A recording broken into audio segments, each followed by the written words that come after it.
ഇന്ത്യയിൽ നവ ചലച്ചിത്ര ശാഖക്ക്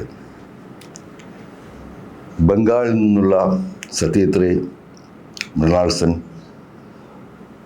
അതുപോലെ ഘട്ടക് തുടങ്ങിയ വിശ്വപ്രസിദ്ധ കലാകാരന്മാരുടെ സംഭാവനകൾക്ക് ശേഷം 70കളിൽ ഇന്ത്യയിലെ നവധാര സിനിമയ്ക്ക് ഏറ്റവും വലിയ സംഭാവനകൾ നൽകി 3 പതിറ്റാണ്ടുകളോളം പുതിയ സിനിമയുടെ, നല്ല സിനിമയുടെ വക്താവായി നിന്ന ശ്യാം ബെനഗൽ അന്തരിച്ചു. അദ്ദേഹത്തിൻ്റെ സംഭാവനകൾ, അദ്ദേഹത്തിൻ്റെ സിനിമകൾ മാത്രമല്ല, അദ്ദേഹത്തിൻ്റെ മറ്റു സംഭാവനകളും. അദ്ദേഹം വളരെക്കാലം പൂന ഫിലിം ഇൻസ്റ്റിറ്റ്യൂട്ടിൻ്റെ ഡയറക്ടറായി ജോലി ചെയ്തിട്ടുണ്ട്. ഫിലിം ഡെവലപ്മെൻറ്റ് കോർപ്പറേഷൻ ജോലി ചെയ്തിട്ടുണ്ട്. അതുപോലെ പുതിയ സിനിമയ്ക്ക്, ഇന്ത്യയിലെ നല്ല സിനിമയ്ക്ക് ശ്യാം ബെനഗൽ സംഭാവന ചെയ്ത കാര്യങ്ങൾ ഒരു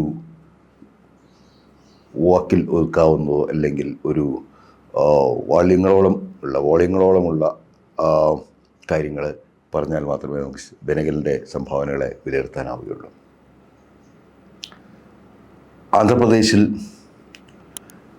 ജനിച്ച ശ്യാം ബെനഗൽ 1959 ഒരു ക്രിയേറ്റീവ് റൈറ്ററായിട്ടാണ്, പരസ്യ സിനിമകൾ പ്രവർത്തിച്ചുകൊണ്ടാണ് ബോംബെയിലെത്തുന്നത്. അതിനുശേഷം വളരെക്കാലം അദ്ദേഹം ഏതാണ്ട് 1000-ലധികം പരസ്യചിത്രങ്ങൾ അദ്ദേഹം ചെയ്തിട്ടുണ്ട്. അതിൽ നിന്ന് പിന്നീട് അദ്ദേഹം ധാരാളം ഡോക്യുമെൻ്ററികൾ, അതേ പീരീഡിൽ തന്നെ അദ്ദേഹം ധാരാളം ഡോക്യുമെൻ്ററികളും ചെയ്തിട്ടുണ്ട്.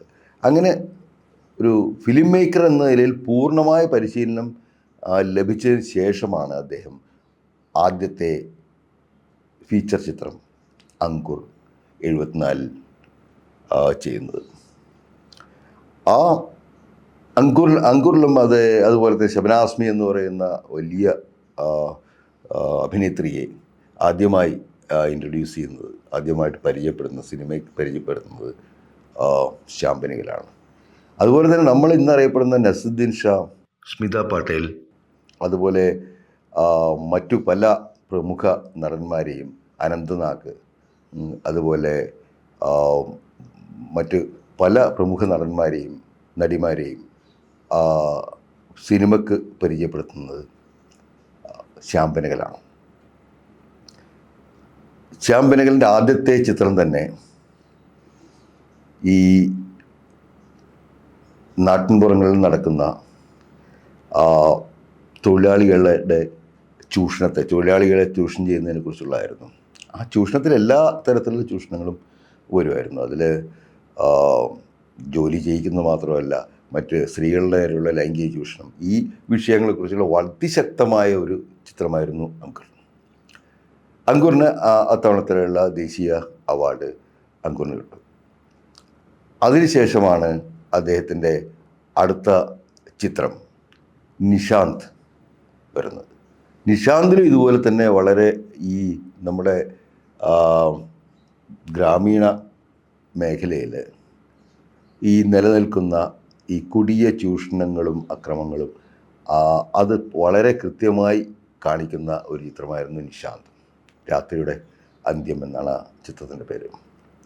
പിന്നെ മൂന്നാമത് അദ്ദേഹം ചെയ്ത സിനിമ മന്ഥൻ എന്ന സിനിമയാണ്. മന്ഥൻ എന്ന സിനിമ എങ്ങനെയാണ് ഗുജറാത്തിൽ നമ്മൾ ഇന്ന് കാണുന്ന അമുൽ എന്ന് പറഞ്ഞ കോപ്പറേറ്റീവ് സ്ഥാപനം എങ്ങനെയാണ് ഗുജറാത്തിലെ ഗ്രാമീണ സ്ത്രീകളുടെ ജീവിതത്തെ മാറ്റിമറിച്ചത്, പോസിറ്റീവായിട്ട്, വളരെ പോസിറ്റീവായിട്ട് മാറ്റിയത്. ആ അമുലിൻ്റെ തുടക്കം മുതലുള്ള കഥയാണ് മന്ഥൻ. ഇപ്പോൾ ബെനഗലിൻ്റെ ഏത് ചിത്രങ്ങൾ നമ്മൾ എടുത്തു നോക്കുകയാണെന്നുണ്ടെങ്കിലും അതിന് ഒരു സാമൂഹ്യ പ്രസക്തിയുണ്ട്. ആ ചിത്രം നമുക്കൊരു സന്ദേശം നൽകുന്നുണ്ട്. അതെല്ലാം തന്നെ എപ്പോഴും പോസിറ്റീവായിരുന്നു. മന്ഥന് ശേഷം അദ്ദേഹം ചെയ്തത് ഒരു ബയോപിക്കാണ്. ഹൻസ വടേക്കർ എന്നുള്ള മറാത്തിയിലെ പ്രശസ്തയായ നടിയുടെ ജീവിതമാണ് ഭൂമിക എന്ന സിനിമയിലൂടെ അദ്ദേഹം പറഞ്ഞത്. അതിൽ പ്രധാന കഥാപാത്രമായിട്ട് അമൽ പലേക്കറാണ് വരുന്നത്.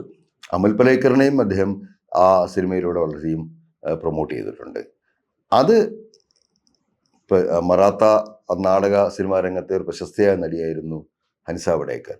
അവരുടെ ജീവിതത്തിലൂടെ അവർ നേരിട്ടിട്ടുള്ള പ്രൊഫഷണലായും അല്ലാതെയും വ്യക്തിപരമായി അവർ നേരിട്ടിട്ടുള്ള വലിയ ചൂഷണങ്ങളിലൂടെ അദ്ദേഹം നമ്മുടെ സ്ത്രീകൾ തൊഴിൽ രംഗത്ത് അനുഭവിക്കുന്ന, അതുപോലെ പൊതുരംഗത്ത് അനുഭവിക്കുന്ന വലിയ ചൂഷണങ്ങളുടെയും വലിയ അടിച്ചമർത്തലുകളുടെയും കഥയാണ് പറഞ്ഞത്. ആ ചിത്രവും ധാരാളം പുരസ്കാരങ്ങൾ നേടുകയുണ്ടായി. അതിനുശേഷം 80കളിൽ അദ്ദേഹം വീണ്ടും അദ്ദേഹത്തിൻ്റെ ചലച്ചിത്രങ്ങളിലെ പുതിയൊരു ഘട്ടം ആരംഭിക്കുക. അദ്ദേഹം ശശി കപൂറിനെ നായകനാക്കിക്കൊണ്ട് ജുനൂൻ എന്ന ഒരു പീരിയഡ് സിനിമ സംവിധാനം ചെയ്യുകയുണ്ടായി.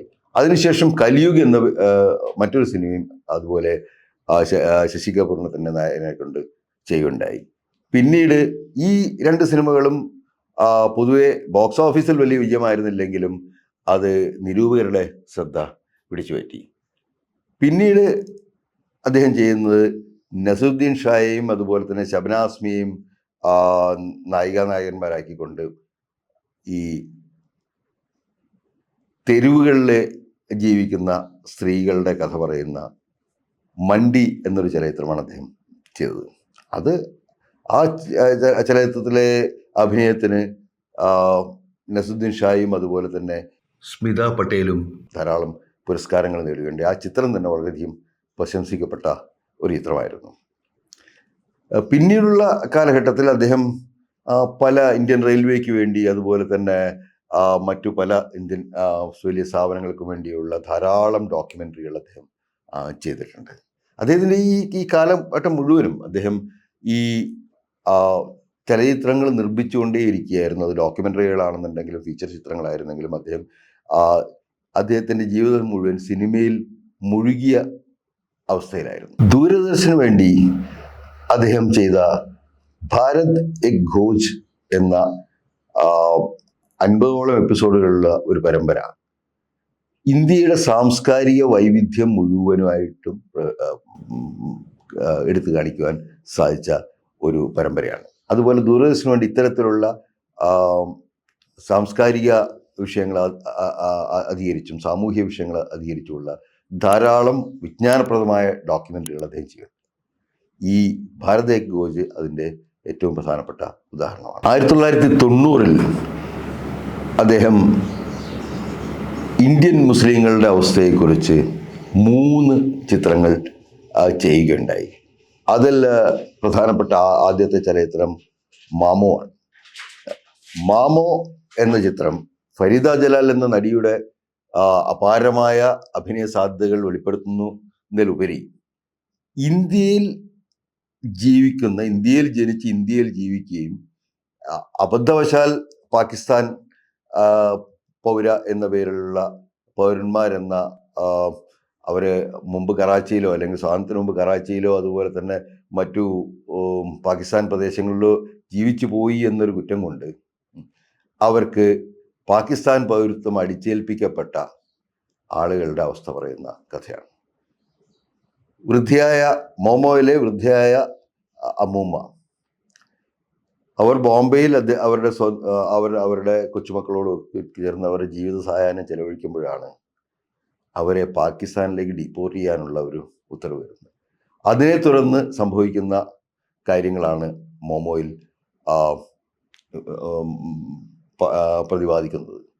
ആ മോമോ നമുക്ക് വലിയൊരു മുറിവായി, ആ അമ്മൂമ്മ നമ്മുടെ ഒരു വലിയ മനസ്സിലെ ഒരു വലിയൊരു മുറിവായി അവശേഷിക്കും ആ സിനിമ കണ്ടിട്ടുണ്ടെങ്കിൽ നമ്മൾ ജീവിതകാലം മുഴുവൻ.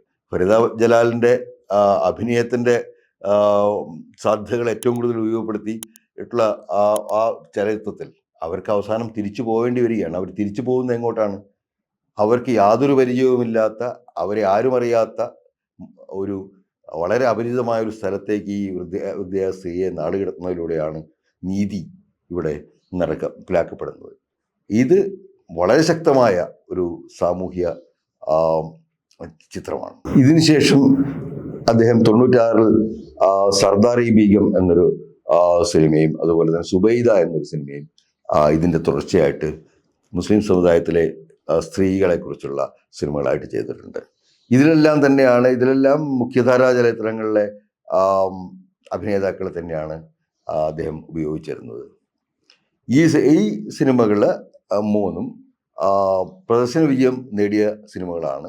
അതുപോലെ തന്നെ ചാമ്പനകലിൻ്റെ ചലച്ചിത്ര ജീവിതത്തിലെ ഒരു പുതിയ ഫേസാണ്. അതെന്ന് വെച്ചാൽ പ്രോപ്പറായിട്ടുള്ള ഈ ബോളിവുഡ് ചലച്ചിത്ര നിർമ്മാണ രീതികളിലേക്ക് അദ്ദേഹം മാറിയത് ഈ സർദാരി ബീഗം അതുപോലെ തന്നെ സുബൈദ എന്നീ സിനിമകളിലൂടെയാണ്.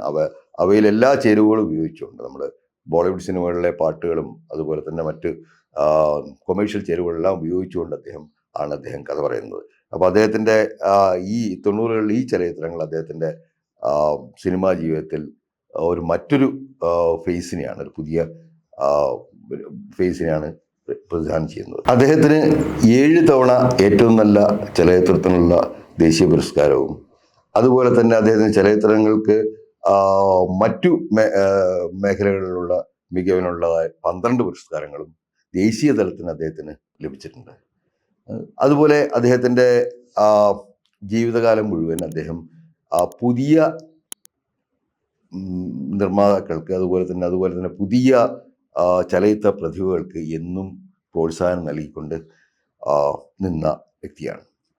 ഇപ്പോൾ നസറുദ്ദീൻ ഷാ, അതുപോലെ ശബനാസ്മി, അതുപോലെ ഓംപുരി തുടങ്ങിയ ഹിന്ദി സിനിമയിലെ പ്രഗത്ഭരായിട്ടുള്ള നടന്മാരും നടിമാരും ഒരുപക്ഷെ ശ്യാംബനഗൽ അവരെ മുന്നോട്ട് കൊണ്ടുപോകുന്നില്ലായിരുന്നെങ്കിൽ അവർ ഇന്നത്തെ നിലയിൽ എത്തിച്ചേരുമായിരുന്നു എന്നുള്ളത് തന്നെ നമുക്ക് സംശയമാണ്.